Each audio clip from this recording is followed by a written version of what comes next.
The origins of David Greywolf. David Greywolf was born in the chilly winter of 1967 in White Buffalo, a remote reservation town in the windswept plains of Pine Ridge, South Dakota. His family were proud members of the Oglala Lakota tribe, whose ancestral lands stretched across the rolling hills and endless grasslands of the region. Life on the reservation was marked by hardship, and like many others in the community, the Greywolf family knew all too well the bite of poverty and the weight of generational trauma. Yet, despite the challenging circumstances, David's early years were filled with warmth, love, and a fierce sense of identity. The Greywolves lived in a modest two-bedroom house at the edge of the town, surrounded by the open prairie, where wild horses still grazed, and the sky stretched wide and unbroken. David's father Samuel was a respected tribal elder and community organizer, a man whose reputation for honesty, wisdom, and determination had made him both a pillar of strength and a voice for progress. As a young man in the 1960s, Samuel joined marches in Washington for native rights, campaigned to establish a bilingual elementary school on the reservation, and led successful efforts to win federal grants for much-needed roads and medical clinics. David's mother, Angela, was a quiet woman, but fiercely intelligent. She taught at the local elementary school, bringing Lakota language, history, and cultural traditions into the classroom for the next generation. She believed deeply that the only way for her people to survive and thrive was through both education and cultural pride. She also ran the household and, when finances were tight, worked odd jobs at the trading post and nearby farm ranches. David had two siblings, an older brother, James, who would later attend the State Police Academy in Sioux Falls, and a younger sister, Lily, who loved to draw and would sit in the tall grass sketching scenes from their lives on the reservation. Their family, though sometimes stretched thin by hunger or bills gone unpaid, always emphasized the importance of helping others, maintaining respect for ancestors, and never losing hope, no matter how daunting the odds. As a child, David was curious, empathetic, and quick-witted. He learned to read at home, sitting on his mother's lap as she pointed out words in tattered storybooks and tribal legends translated to English. By second grade, he was the top student in his class, a role model to many of the younger kids, and a favorite of the teachers at White Buffalo Elementary. He was as comfortable reciting Lakota prayers at sunrise ceremonies as he was solving math problems at his desk. Friends and relatives saw something special in him. They called him Little Owl for his wise eyes and soft-spoken nature. Every summer he participated in Sundance ceremonies and helped his father repair the sweat lodge. He listened intently to stories about Crazy Horse and Red Cloud, absorbing the lessons of dignity and resistance. Even as the town grappled with chronic underfunding, the fallout from reservation treaties, alcoholism, and prejudice from surrounding towns, the Greywolf household was a place of learning, laughter, and mutual support. Samuel instilled in his children a belief in their right to speak up and to better their situation, while Angela inspired them to never give in to bitterness, no matter what indignities they faced. Despite the family's struggles, including nights when the electricity was cut or they went without hot water, David did not allow anger or sadness to overcome him. Instead, these experiences forged both his resilience and his compassion for others. When David entered high school at Pine Ridge Consolidated, he stood out as both an academic achiever and a natural leader. He organized food drives for those even less fortunate, played forward on the Warriors basketball team, and was often asked to read poetry at local gatherings. Teachers and tribal elders alike pinned their hopes on him, whispering that he was destined for greatness, a young man who might one day become a teacher, attorney, or councilman, blazing a new path for Native youth. David himself dreamed of going to college out of state, then returning home to serve as an educator, helping teach children about both the world outside and the heritage to which they belonged. But beneath the surface optimism, David was no stranger to the undercurrents of despair that lingered among his peers. He saw friends drop out, fall prey to addiction, or lose hope. He understood the immense pressure each child of the reservation carried, to represent their people, to overcome prejudice, to shoulder expectations, often with little material support from outside their tight-knit community. By his senior year, David had earned a partial scholarship to Red Mountain Teachers College in Denver, Colorado, thanks not only to his grades but to glowing recommendations from teachers, counselors, and the tribal council. His family celebrated the news with a feast, inviting extended relatives from across South Dakota. For a moment, it felt like the cycle of hardship might finally be broken. But as David would soon find, escaping poverty was not simply a matter of leaving home for the big city, nor could years of injustice be undone by talent and ambition alone. The first shock and his departure. As David Gray Wolf approached his final semester at Pine Ridge Consolidated High School, the pressure mounting on his shoulders became almost unbearable. He was not only one of the reservation's brightest hopes, but also a symbol for what the whole community could achieve. His teachers, coaches, tribal elders, and even distant relatives would look at him with expectation in their eyes. "You're gonna make it for all of us, David," they'd say, and at first he wore that pride like a badge of honor. But inside, a quiet, gnawing anxiety took root. The culture at Red Mountain Teachers College in Denver, where David had earned his partial scholarship, was a world apart from Pine Ridge. It was not just the vastness of the Denver skyline, the cold, impersonal dorms, or the endless city noise that shook David. It was also the social barriers that quickly became obvious the moment he tried to blend in. There were only a handful of native students in the whole college, and none in his year. While some classmates were friendly, most saw him as an outsider. He could feel their eyes linger too long, curious, sometimes even wary. The questions started out casual, "Where are you from?" but always seemed to end on delicate topics about reservations, Indians, and poverty. Being away from the community, stripped of the daily support and unconditional encouragement he always had at home, David experienced a deep homesickness. There were nights when he'd lie awake under the thin sheets of his dorm bed, staring out the narrow window at the city lights, feeling trapped between two worlds, neither entirely belonging in one, nor fully accepted in the other. He missed his mother's soft voice every evening, the smell of cook fires, and his father's prayers at dawn. Sometimes, memories of his childhood in White Buffalo would flood over him, unexpectedly. Children running barefoot through the dirt, the wind in the grass, his sister's laughter. But the most profound shock came from the college itself. Red Mountain operated on strict academic discipline. Attendance was mandatory, papers graded with a heavy hand, and even minor misconduct could draw warnings on your record. David tried to fit in. He worked 2 part-time campus jobs to make up the difference left by his partial scholarship, and to send a little money home. However, exhaustion crept in. Without close friends to confide in, and feeling judged by some of the faculty for the cultural traditions he tried to keep alive, David started slipping. He fell behind in 2 core education classes, barely scraping by in his American history course, taught by a professor who routinely dismissed native perspectives as legend rather than scholarship.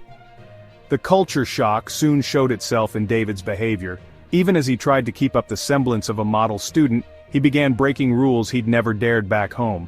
Missing curfew in the dorm, showing up late for work-study shifts at the campus library, or losing his temper at insensitive comments.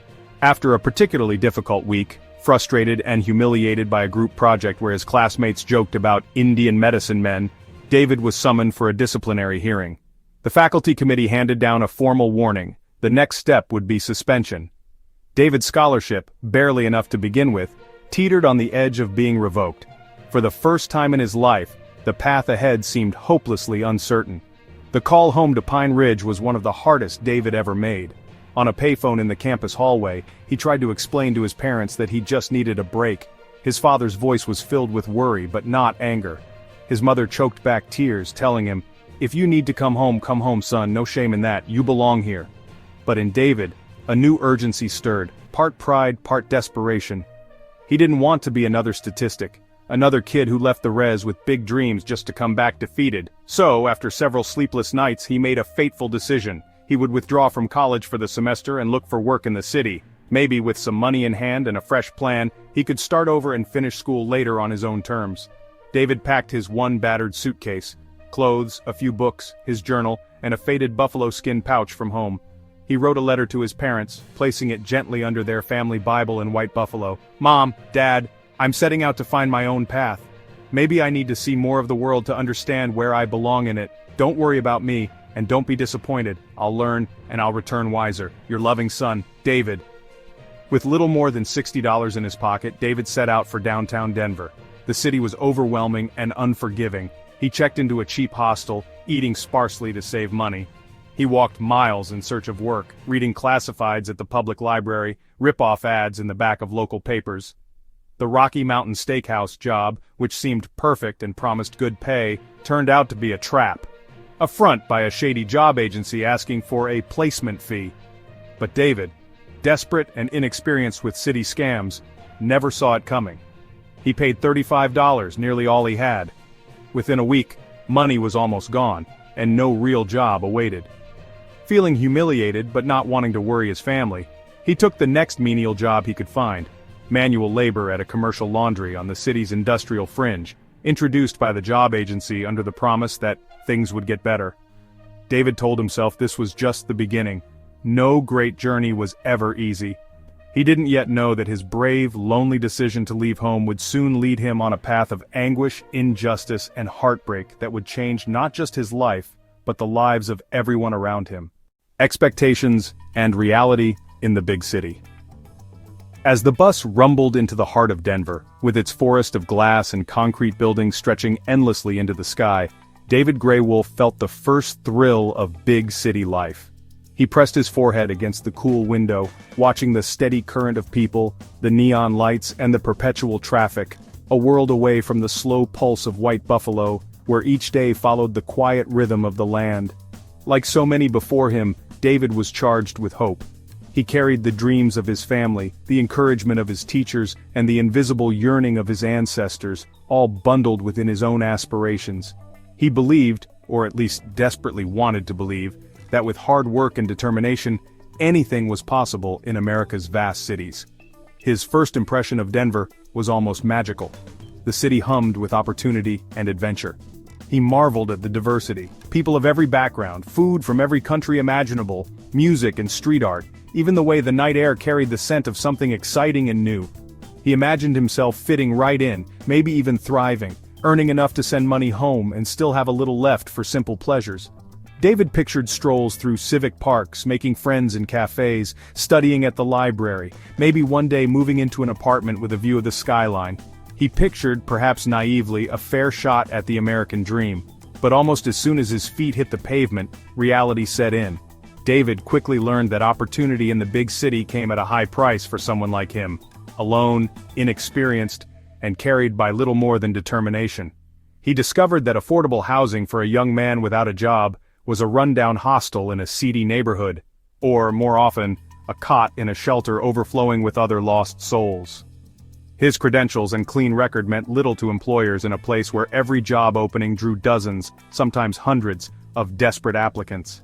Interviews ended with polite but dismissive glances when he listed Pine Ridge as his address, or when they noticed the Gray Wolf on his application. Even his accent, shaped by years of speaking both English and Lakota, seemed to set him apart. The city that once looked so welcoming started to feel cold and alien. David spent hours walking the city's wide avenues, shoes wearing thin, hopeful energy drying up under the relentless sun. He was scammed out of his limited savings by a job placement agency, one of Denver's many employment offices that promised the world but delivered nothing. The hurt pride stung more than the loss of money. This was supposed to be his shot to prove himself, and already, it was slipping away. When he finally landed work at the Miller's Laundry, it was out of sheer necessity. The job was nothing like the dignified positions he'd imagined. It was physically punishing, lifting heavy loads of dirty linens in the humid, stifling heat, with the roar of machines as constant company. The Millers made it clear he had no other options. They held his documents for safekeeping and charged him a dubious housing fee for the privilege of sleeping in a cramped space behind the dryers. He worked exhausting hours, barely scraping enough for meals, with promises of better pay next week that never came true. Worse, he encountered a subtle but unmistakable prejudice at every turn. Some customers recoiled at his appearance or asked if he was really an Indian. The Millers themselves would slip in snide comments about what they'd heard on TV, or ask insensitive questions about reservations and Indian benefits. David, proud but needing the job, gritted his teeth and said nothing, but the feeling of being judged and othered wore down his spirit.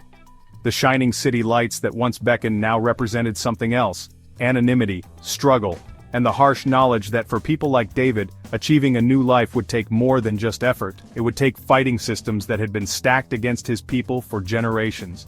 He longed for the open prairies, for kindness without suspicion, for a place to rest where he belonged. But with every passing day, as dreams of success dimmed, a gnawing sense of injustice and resentment grew in his chest, silent but powerful. Yet David did not give in easily. He reminded himself of his father's lessons about patience and hard work. On weekends he visited the city library, reading job boards, working on his resume, and writing late into the night in his battered journal. He called home less and less, reluctant to admit how harsh things had become, but still determined to make it work somehow. Sometimes, in rare moments between work shifts, he wandered the city's parks, searching for some trace of beauty and meaning that could kindle hope once more. The city had not broken David, but it had changed him. The gap between what he'd believed and what he'd found was a chasm, and he was learning painfully who had to pay the price for the American dream. Dark days at the laundry. The first morning at Miller's Family Laundry was a haze of damp heat, bleach fumes and cacophony. Giant steel washers groaning, dryers thumping like distant war drums, steam hissing through every pipe. David stood in the middle of the cluttered workroom, sleep-deprived and disoriented, the echoes of the city's night sirens still ringing in his ears. The break room was no bigger than a closet and reeked of stale coffee and sweat. Day after day, David's routine shrank down to a grim ritual. Wake before dawn, wolf down a slice of burnt toast, and punch in for a 12 or 13-hour shift, with only a brief break for lunch. Usually a lukewarm sandwich or an apple from the discount market. The work was unrelenting. The Millers, the husband Ed, always gruff and unsmiling, and wife Lisa, whose smile never quite reached her eyes, ran the laundry with the relentless efficiency of a military camp. David was expected to do it all, hauling 50-pound bags of dirty linens, loading and unloading hot machines, separating shirts from dresses, pressing suit jackets, folding sheets lifted almost burning from the dryer. When he missed a spot or left a wrinkle, Lisa would cluck her tongue in disappointment, and Ed would mutter that kids today have no work ethic, especially ones from the reservation. At first, David told himself it was only temporary, that he'd save a bit, move out, find honest work, even re-enroll in classes. But as the days dragged on, hope receded. The Millers refused to return his ID and signed loan agreement, saying it was company policy until his mystery employment fee was fully paid, though it never seemed to shrink no matter how many grueling shifts he finished. Rent for the staff quarters was deducted without explanation, leaving him perpetually broke, more or less trapped. Isolation intensified his suffering. Most employees were temporary hires who didn't stay long enough to learn his name. English wasn't their first language. Hispanic immigrants, a Moldovan woman named Irina, and a grizzled Vietnam vet who barely spoke but always gave David a sad, knowing glance. There was no camaraderie, just exhausted silence broken only by the relentless rhythm of machinery. If anyone dared complain, Ed would waive their contract and say they signed for the duration, or just remind them in his snide way that there's a dozen more out there who'd take your job tomorrow. The noise and pace were mind-numbing. Inside the laundry, time became elastic. Sunlight felt like a memory. David lost track of days, measuring time only by the number of baskets sorted, the mountain of uniforms pressed, the insistent ache in his back, neck, and hands. His dreams, once of teaching or poetry, shrank to simple wishes: a real meal, a hot shower, a night spent not listening to pipes groan or dryers rattle. Sometimes, after his shift, he curled up on his makeshift cot. The housing Ed charged him for was a partitioned corner behind the industrial dryers, with the dull roar of the machines never fully fading. Worse than the labor was the slow drip of humiliation. Lisa would sometimes ask, "Do you guys have washers at home on the res, or do you just beat clothes on rocks?" Ed joked about tomahawk time when David got frustrated with a broken machine. Customers gossiped about whether the Indian kid would steal their clothes. David learned to keep his head down, to smile tightly while his insides twisted with rage and shame. Exhaustion led to mistakes. Once, David nodded off for seconds and scalded his hand on a steam press, drawing a scathing rebuke from Ed, and a $10 deduction for ruined time. Another time, a pocket full of pens bled ink all over a stack of hotel tablecloths, and David was blamed. His pay docked again. There were moments when the burden nearly crushed him, when hunger gnawed at his stomach because he couldn't afford dinner, or when homesickness ached so deep he thought he tasted the prairie wind on his tongue if he closed his eyes. He scribbled in his journal by flashlight, venting his sadness and fury in half-formed poems, then hid it in his bag, terrified someone might find it and mock him.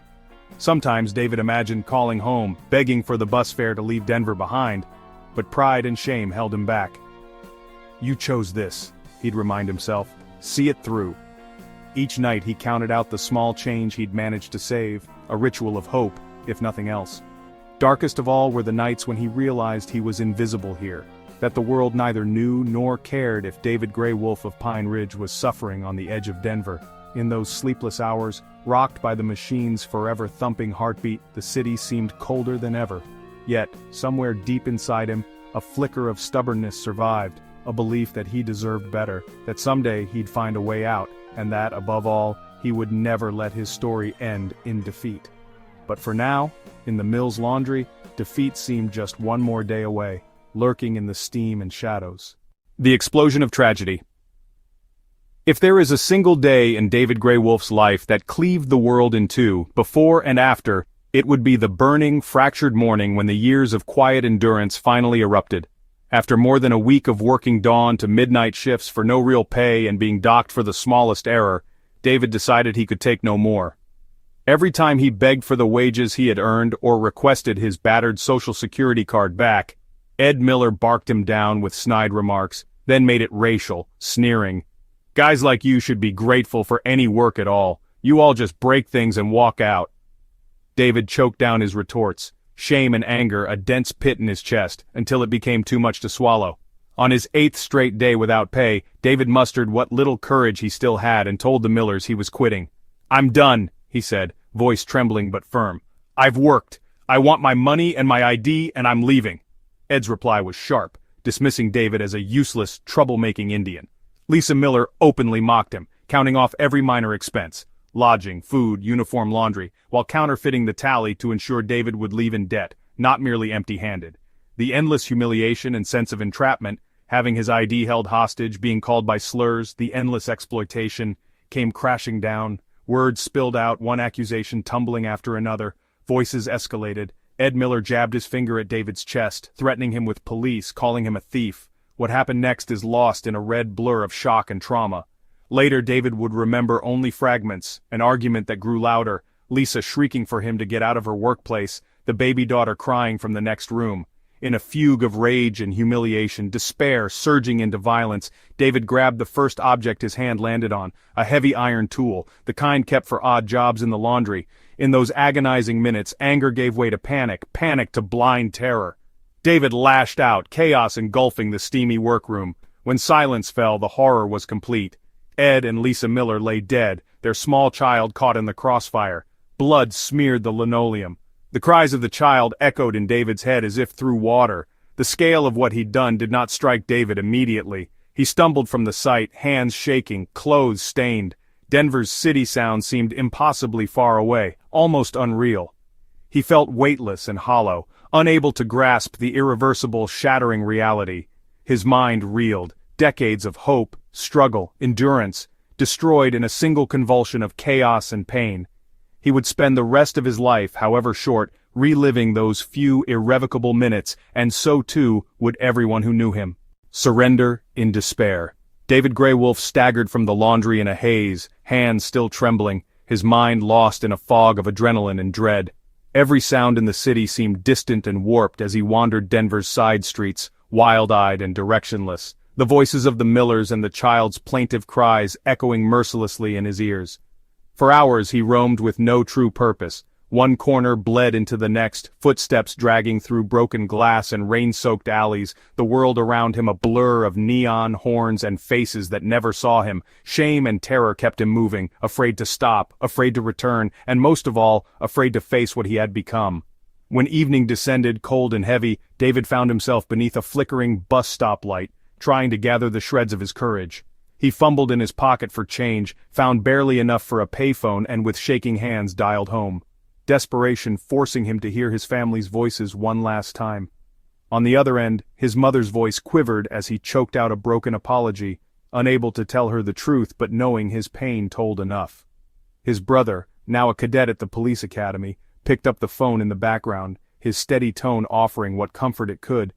"David, listen to me. Don't run. We'll help you. Please come in. You're not alone." The words both comforted and devastated David. After so many years fighting to be strong, all he could do was weep, tears heavy with regret for what he'd lost and the darkness he'd surrendered to. He wandered longer, haunted by memories, finally letting his family's pleas guide his trembling steps. That night, in the blue-lit lobby of the Denver Police Department, David entered hollow-eyed, dirty, and alone.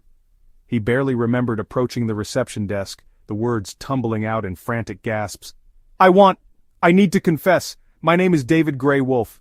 Officers rushed to his side as his legs gave out, catching him before he fell.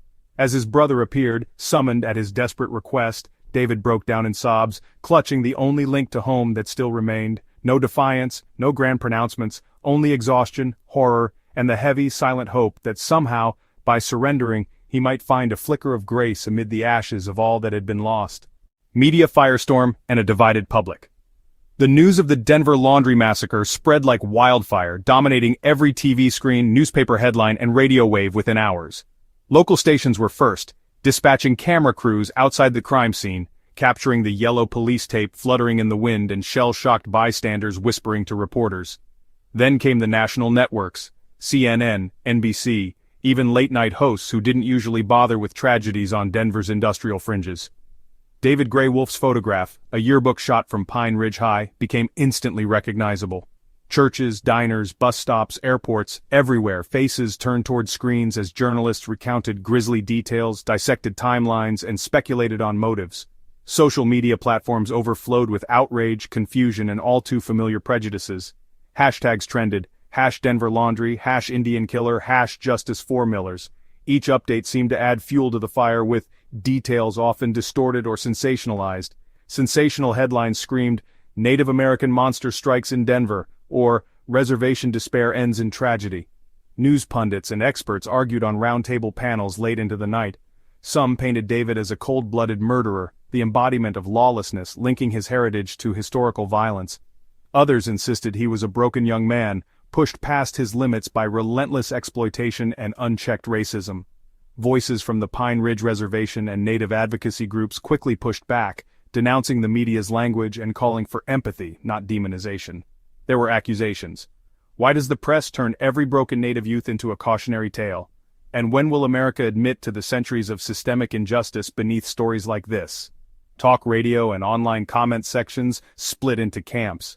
Some called for swift, harsh justice. Others demanded an honest investigation into exploitative labor practices and the criminal indifference faced by the marginalized. Writers for alternative weeklies and university blogs explored how labor brokers targeted Native and immigrant youth with false promises, shifting the conversation from mere crime to working conditions and the roots of despair. Meanwhile, the Lakota community mourned and organized. Vigils sprung up outside the police station. Activists held up signs reading "End the Hate" and "Let Our Voices Be Heard." Grandmothers and tribal leaders wrote open letters begging the press to remember David's humanity, his gifts, and the pain that led him to the city. National figures weighed in, civil rights leaders, politicians, and even a handful of celebrities tweeted support or condemnation, further polarizing public opinion. In coffee shops, workplaces, and family kitchens across the country, ordinary people debated and questioned. Was David Gray Wolf a monster or a victim? Could both things be true at once? The conversation grew louder, more desperate. The tragedy at Miller's Laundry became a flashpoint in America's ever-simmering struggle over race, justice, and whose stories are deemed worthy of compassion. Investigation and trial. The investigation that followed the tragedy at Miller's Laundry was relentless, its intensity amplified by the overwhelming media spotlight and public outrage. Within hours, Denver police cordoned off the entire block, yellow tape fluttering in the cold Colorado wind as forensics teams swept through the site. The local coroner's van idled nearby.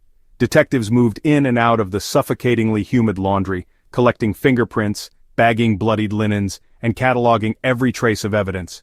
From the outset, the case drew the city's most seasoned detectives, who faced extraordinary pressure to deliver answers. The evidence, David's fingerprints on the murder weapon, security footage showing his desperate exit, and his own immediate, emotionally fraught confession, seemed to paint a clear picture, at least on the surface. Still, some officers found themselves troubled by the oversimplified narrative that dominated headlines. Was this truly a case of unprovoked violence or something darker and more complex, with roots in systemic exploitation and despair? Detectives spent long hours grilling David in an austere interrogation room painted a dull institutional green. They alternated between coaxing empathy, "Just tell us, son, what really happened," and hard-edged intimidation. David answered as best he could, voice flat and exhausted, admitting to his actions but struggling to articulate the pain, humiliation, and fear that had drowned him in that terrible moment. He spoke haltingly of the threats, withheld pay, the Miller's biting mockery about his heritage, and the hopelessness that seemed inescapable. Meanwhile, a team of public defenders was appointed to David's case due to his lack of resources. They worked under impossible time constraints, sorting through police reports, photographs, and a torrent of witness statements, from police, from other laundry workers, even from longtime customers who only vaguely remembered David as the kid from the reservation. His legal team faced the daunting task of building a defense amid a hostile media environment where any attempt to contextualize David's actions was often misconstrued as justifying violence. The prosecution, headed by a well-known Denver DA eyeing re-election, capitalized on public sentiment and the gory details that fixated the press. Their case, an open-and-shut murder, a monstrous outburst. In pretrial hearings, the DA called for the death penalty, citing the particularly brutal nature of the slayings and downplaying any mitigating context. Oppositely, the defense subpoenaed Native American advocates and labor rights activists, desperate to present evidence about David's work conditions and lived experiences. But much of the most crucial testimony was ruled inadmissible, dismissed as hearsay or irrelevant to the facts of the crime. Jury selection itself became a national spectacle. Reporters camped outside the courthouse, eager for any sign of drama. Advocates for both the victims and for reform of the justice system organized daily rallies, their signs alternating between "Justice for the Millers" and "Justice for David Gray Wolf." The trial's opening day felt more like theater than a search for truth. Cameras jostled for position outside, and every seat in the courtroom overflowed with onlookers, families of the Millers, native elders, local activists, and even some strangers who drove from out of state, just to bear witness. The judge, weary but resolute, repeatedly admonished the crowd and the jury to ignore what they'd seen on TV, though everyone knew it was impossible. The prosecution began by painstakingly establishing David's presence at the scene, drawing graphic testimony from medical examiners, crime scene investigators, and the first officers who arrived after the assault. They painted a portrait of premeditated rage, casting David as a time bomb waiting to detonate, his violent heritage often implied if not outright stated. Prosecutors played segments of David's 911 call and interrogation, sometimes raising objections from the defense for leading the jury emotionally rather than factually. The defense, fighting an uphill battle, worked to humanize David, presenting his academic records, childhood accolades, testimony about his character from teachers, tribal leaders, even former classmates from Pine Ridge. They outlined the pattern of wage theft and the Millers' derision, calling upon workers who had left the laundry under suspicious conditions. Their cross-examinations hinted at the emotional powder keg inside Miller's laundry and the web of exploitation that ensnared David from his first days in Denver. Despite their efforts, the climate of fear and anger proved hard to dispel. Both counsels argued fiercely, a clash of narratives, one insisting on accountability, the other pleading for compassion and understanding amid the nation's long history of neglect and prejudice toward Native peoples. Each witness, whether blinking back tears or stone-faced in the box, added another layer to a story that grew more complex by the hour. Every day of the trial brought new revelations in the local and national press, testimony transcripts, leaks about district attorney strategy, even rumors from sources close to the family. Sometimes a juror's name was leaked, fueling further anxiety and demands for a mistrial. On one occasion, the judge sequestered the jury after protesters surrounded the courthouse. Deliberations were tense and lengthy. Some jurors struggled with the brutal facts, but others voiced sympathy for David's ordeal and the systemic abuse he'd endured. Arguments grew heated behind closed doors, reportedly splitting along lines of age, background, and personal experience with injustice or struggle. Ultimately, the statutory language and a mountain of evidence tied their hands. David, his fate hanging by a thread, sat hollow-eyed, clutching the talisman his mother had given him years before. When the verdict was read, guilty on all counts, silent tears slipped down David's cheeks. The court's sentence was severe, recommended by majority vote, death. As the judge read the sentence, a stunned hush fell across the gallery, broken only by quiet weeping from both families and the angry, unresolved murmurs of those who stood to protest the judgment's finality. A wave of support and pleas for mercy. In the wake of the trial and David Gray Wolf's devastating sentence, a surge of national and international sympathy began to ripple across the United States and far beyond. It started quietly. Letters from professors, students, writers, and civil rights advocates penned both in trembling anger and deep compassion began to flood the governor's office and the Denver courthouse. Local activists who had followed David's case since the early days partnered with labor rights groups, Native American organizations, progressive churches, and immigrant worker unions to form a united front. They named their coalition Let David Live, echoing the words from one of Gray Wolf's high school essays that had surfaced in the press: "To live is to hope for justice." The campaign soon gathered remarkable momentum. Petitions for clemency spread through university campuses, with thousands of signatures arriving by mail every week. Social media in the late 1980s was primitive compared to the viral capabilities of the internet that would arrive decades later, but word of mouth, phone trees, and community meetings proved just as powerful. Fellow Native students at colleges across the Midwest organized teach-ins on tribal history, American injustice, and the circumstances leading to David's tragedy, insisting on a broader look at systems of exploitation and prejudice. Popular musicians and local Denver artists teamed up for benefit concerts, releasing a fundraising album that channeled its profits into legal fees and raising awareness for the ongoing injustice. Internationally, human rights organizations, Amnesty International, Survival International, and various church-based advocacy networks issued formal statements.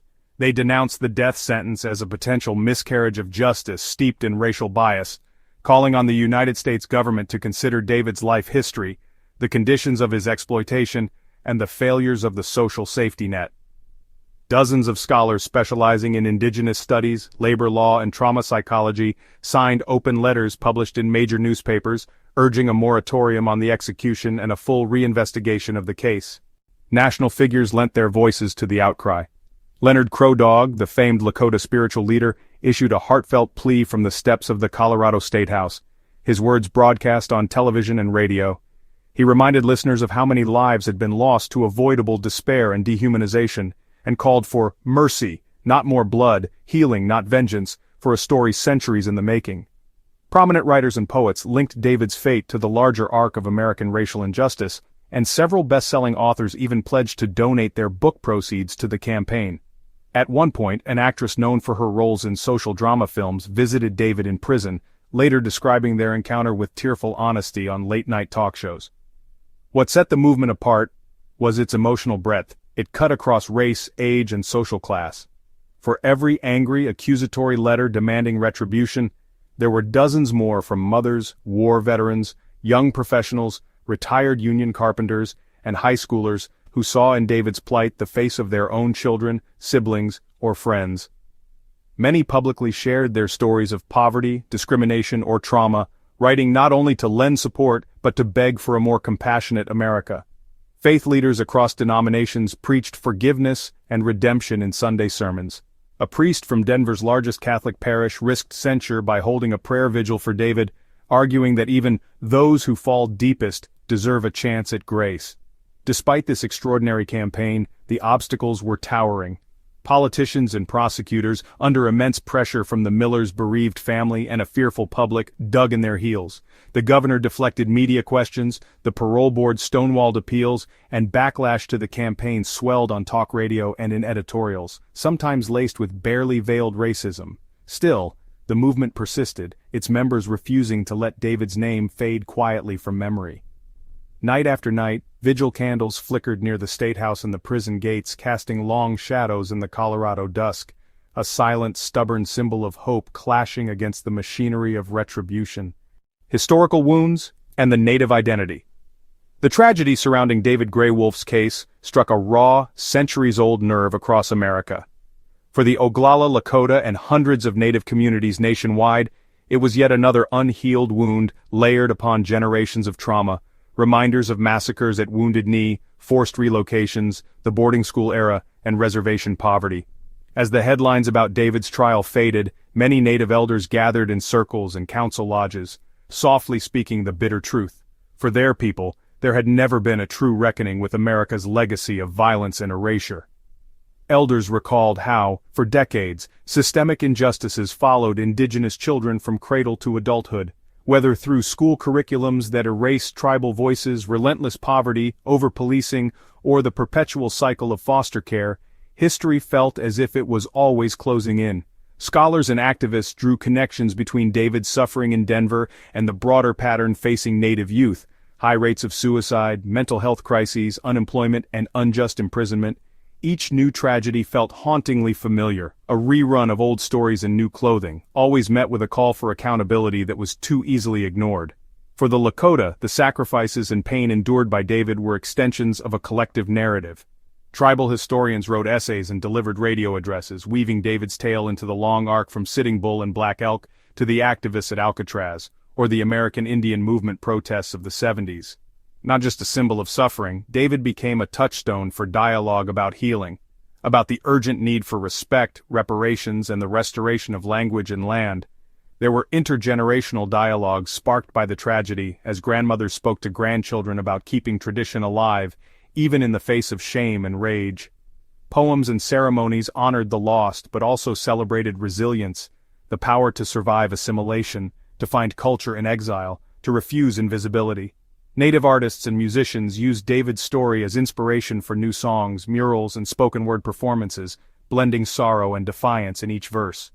The systemic discrimination David faced was widely discussed in university lecture halls, where professors challenged students to unlearn stereotypes about Native Americans perpetuated in law, media, and daily language. Labor organizers too reached out to Native communities, acknowledging for the first time the unique exploitation endured by those from the reservation system. In its own painful way, the case forced a broader reckoning. The debates it sparked nudged some legislators to dig into histories often neglected by civics textbooks. Museums in South Dakota and Colorado opened new exhibits about the modern indigenous struggle, inviting survivors to speak and document their realities in their own voices. Even within non-Native communities, the realization dawned that historical wounds are not easily stitched shut. Real healing would require a willingness at last to truly listen, grieve, and act. For many, the tragedy of David Gray Wolf was not an end, but a long-awaited catalyst. Painful, yes, but necessary on the journey toward deeper understanding and change. A tragic ending. The early hours of a gray autumn morning in 1987 would mark the end of an ordeal that had captured the heart and conscience of a nation. In the sterile, fluorescent-lit confines of the state penitentiary, David Gray Wolf spent his final night surrounded by a blend of crushing solitude, institutional routine, and flashes of memory that spanned his entire turbulent life. Guards moved quietly through the corridors, their faces blank but their eyes betraying the heavy awareness of what dawn would bring: the execution of a young indigenous man whose story now lingered on the edge of myth and public reckoning. David's last hours were marked by a somber sequence of ritual and farewell. Clergy from different denominations came and went, offering prayers and moments of reflection. His family was granted a brief, supervised visit. His mother held his hand with trembling strength, whispering ceremonial Lakota blessings. His brother fought back tears, and his sister gave him a simple, hand-drawn sketch, a prairie sunrise meant to remind him of home. David's own letters, given to the warden, were a mixture of apology and hope, asking forgiveness for his actions, offering what he could in the form of organ donation, and expressing a desperate wish that neither the families of the victims, nor his own, remain imprisoned by hatred or grief. Outside the penitentiary, a tense vigil stretched through the night. Supporters and activists read poetry, sang tribal hymns, and lit hundreds of candles in a wavering circle. Among those present were Native elders, labor activists, students, and strangers who had driven for hours to stand against the sentence. Opposite them, a quieter crowd gathered. Relatives of the Millers, those who had lost family in the tragedy, and customary onlookers for whom justice felt inseparable from punishment. The air was heavy with sorrow and anger, occasional shouts punctuated by soft hymns, the city's pulse tuned to the rhythm of expectation and mourning. When the appointed hour arrived, David was prepared with practiced solemnity. The chamber's silence was broken only by official words and the measured steps of those involved. When granted his final statement, David did not protest his fate. He spoke softly, a mixture of English and Lakota, expressing regret, naming his victims, and pleading with all who listened not to let hatred or bitterness take root.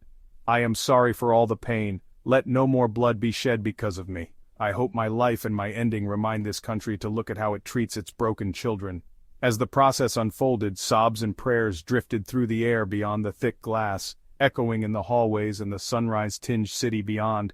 With David's passing, 4 lives were lost, his, the Millers, and the youngest victims. Yet in that final act there seemed to hang an unspoken question. Had justice delivered peace, or merely perpetuated a cycle of pain?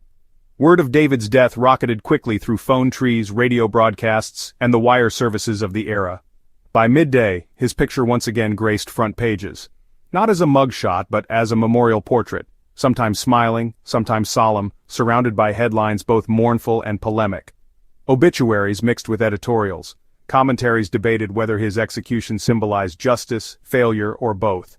In White Buffalo, his hometown, a long night of mourning gave way to a soft sunrise ceremony where elders and children offered tobacco, prayers, and silence to the winds.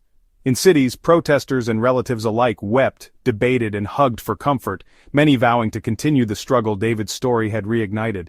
The aftermath of the execution lingered like a heavy fog, neither side of the debate finding true closure.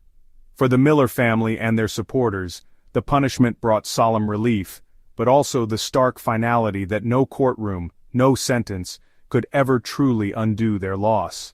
For David's kin, the grief was both intimate and communal, the pain of losing a son magnified by centuries of collective wounds. In the months that followed, journalists and activists would revisit the moments leading up to David's tragic end. Documentarians interviewed guards, clergy, and those who maintained vigils, piecing together a mosaic of a life bracketed by trauma, resistance, and the unhealed scars of colonial history. National television aired retrospectives, often featuring the voices of Native leaders, legal scholars, and surviving family members, sparking further debate about the death penalty, systemic inequality, and society's obligation to the most vulnerable. David's final letters were shared publicly, with permission from his family, and republished in newspapers and read aloud in memorials and church sermons. His words became both elegy and call to action, a plea for reconciliation, determined hope for future generations, a sorrowful promise that his own mistakes would not be repeated if the country summoned the will to change. In those pages, many found not just guilt and remorse, but a fragile kind of grace, a reminder that tragedy is never wholly private, and that every life, even when lost, can shine a light on the long road toward healing and justice. Thus ended not only a single story, but a bitter chapter in the continuing American struggle with race, violence, and redemption, a chapter whose echoes would carry far beyond the prison walls, challenging all who heard them to reckon with what had been and what might someday be possible. Consequences, reflection, and legacy. In the aftermath of David Gray Wolf's execution, the reverberations of his story reached far beyond the walls of the penitentiary and the immediate grief felt by 2 shattered families. The consequences unfolded in waves, legal, cultural, political, and deeply personal, compelling a national reckoning on issues that had been pushed aside for too long. The legal community, shaken by the circumstances surrounding David's conviction and execution, began to review policies around capital punishment, especially as applied to marginalized groups. Bar associations launched task forces to investigate the use of the death penalty in cases involving racial minorities, socioeconomic hardship, and mental health struggles. Law schools hosted heated symposia on prosecutorial discretion, labor exploitation, and the reliability of confessions obtained under emotional duress. For the first time in years, several prominent states debated moratoriums or reforms aimed at preventing similar outcomes for vulnerable defendants. At the same time, indigenous advocacy groups gained renewed energy and visibility. The tragedy at Miller's Laundry became a rallying cry, not simply about criminal justice, but about centuries of erasure and inequity. Native leaders organized forums addressing systemic poverty, unsafe labor practices, and the needs of indigenous youth transitioning into urban environments. Campaigns for protective legislation and educational reforms multiplied, leading to greater oversight of labor agencies and new, stricter penalties against employers who preyed on desperate workers. In universities and high schools across the country, David's story was integrated into curriculums on civil rights and American history. Teachers and professors facilitated nuanced discussions, encouraging students to grapple with the overlapping legacies of discrimination, poverty, and resilience. Some schools, especially in areas with large indigenous populations, established scholarships in the memory of David and the victims, hoping that access to education might break cycles of desperation for future generations. Media outlets, previously focused on sensational headlines, produced sober retrospectives and documentaries examining the deeper roots of the tragedy. Journalists interviewed former classmates, legal experts, social workers, and tribal elders, revealing a tapestry of experiences that made the headline event both inevitable and preventable. Newsrooms began to prioritize hiring indigenous reporters and editors, encouraging more accurate and empathetic storytelling around Native issues.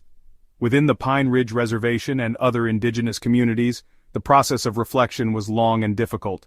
David's family, supported by spiritual leaders, hosted healing ceremonies that drew hundreds who had never met either the victims or the condemned. Songs and prayers blended with public storytelling. Elders spoke of grief as a river, urging younger generations to channel sorrow into positive action rather than despair. Tribal councils allocated funds for mental health resources and launched after-school programs to provide mentorship and guidance for at-risk youth, determined that no other young person would find themselves so lost and unsupported. Elsewhere, artists, poets, and musicians created works dedicated to the memory of those lost at Miller's Laundry. Their exhibits, concerts, and murals served twin purposes, bearing witness to tragedy and stoking hope for change. Some of these pieces traveled across the nation, inspiring audiences to reflect deeply on the intersection of race, violence, poverty, and justice in America. Politically, the public uproar and calls for reform continued to echo for years. Lawmakers at local, state, and national levels engaged in heated debates, some proposing truth and reconciliation commissions to address violence and discrimination against Native Americans, while others pushed for stronger regulation of labor recruiters and staffing agencies. The debate surrounding the death penalty in cases like David's became a prominent feature in electoral campaigns, spurring the creation of grassroots movements demanding clemency, fairness, and transparency in the justice system. On a more intimate level, the families involved, those of both the Millers and the Gray Wolves, became the focus of outreach and compassion efforts, with counselors and advocates offering support not just for the immediate aftermath but for the lifelong journey of healing ahead. Letters, prayers, and donations arrived from every corner of the country, demonstrating that, even in the darkest outcomes, empathy could survive and foster new connections. Ultimately, the legacy of David Gray Wolf and the tragedy in Denver became a catalyst for sustained dialogue and incremental progress on issues long ignored in American society. The Miller and Gray Wolf families became reluctant symbols of the urgent need for reform, yes, but also of the possibility for communal growth through listening, remorse, and collective action. The annual commemoration of the tragedy morphed into a day of service for disadvantaged youth, the funds raised supporting legal education, labor rights training, and mental health services for those at risk. As the years passed, David's name evolved from a symbol of division to a rallying point for those committed to a more just, compassionate, and honest country. His life and its sorrowful ending stood as an enduring reminder that true justice is never isolated from the social fabric that produces both its heroes and its tragedies, and that the work of healing and reform is ongoing, woven into each new generation inspired to remember, reflect, and build a better future.